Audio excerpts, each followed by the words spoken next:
السلام علیکم ورحمۃ اللہ۔ حضرت عمر بن عبدالعزیز رحمہ اللہ کا دور اسلامی تاریخ میں سنہری دور کے طور پر جانا جاتا ہے۔ اس دور میں مسلمانوں نے جو خوشحالی دیکھی، اس کے بعد ایسی خوشحالی مسلمانوں نے کبھی نہیں دیکھی۔ جس طرح عمر بن عبدالعزیز خود نیک، پارسا، امین اور کرپشن اور بدعنوانی سے پاک صاف تھے، اسی طرح ان کے گورنرز اور عاملین بھی پارسا، امین اور دیانتدار ہوتے تھے۔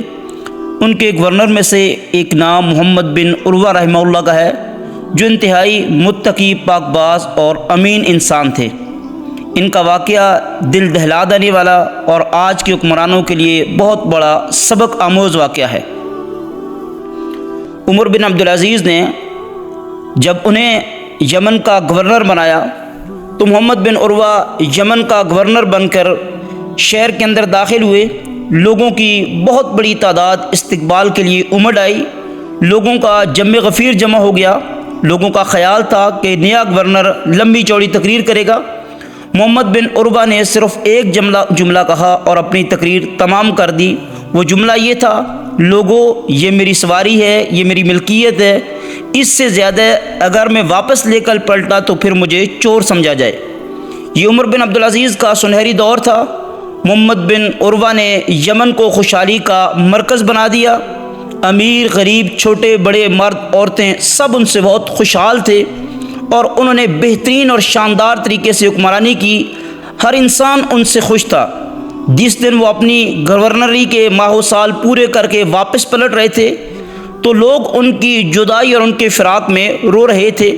لوگوں کا جم غفیر ایک مرتبہ پھر موجود تھا اور لوگوں کو امید تھی کہ وہ ایک لمبی چوڑی تقریر کریں گے۔ محمد بن عروہ نے صرف ایک جملہ کہا اور اپنی تقریر ختم کر دی: لوگوں، یہ میری سواری ہے، یہ میری ملکیت ہے، میں واپس جا رہا ہوں، میرے پاس اس سواری کے علاوہ کچھ نہیں ہے۔ سو میرے پاکستانیوں، اپنے حکمرانوں اور سیاسی لیڈروں کو پہچانیے۔ یہ محمد بن عروہ کا یہ درس، یہ سبق، یہ لیکچر ہمارے لیے بہت بڑی نصیحت ہے۔ اب آگے الیکشن ویسے بھی قریب آ رہے ہیں۔ سارے سیاسی لوگ اپنے آپ کو مسیحا بنا کر پیش کریں گے۔ ہر کوئی اپنے آپ کو عوام کا خادم، خیرخواہ اور مخلص پاور کروائے گا۔ چوروں کا، کرپشن کرنے والوں کا ساتھ نہ دیجیے۔ اپنے لیے ایسے حکمران منتخب کرو جو عوام اور ملک کے لیے مخلص اور وفادار ہوں اور جن کا دامن کرپشن اور بدعنوانی سے پاک صاف ہو، پھر جا کے ہمارا ملک ترقی کرے گا۔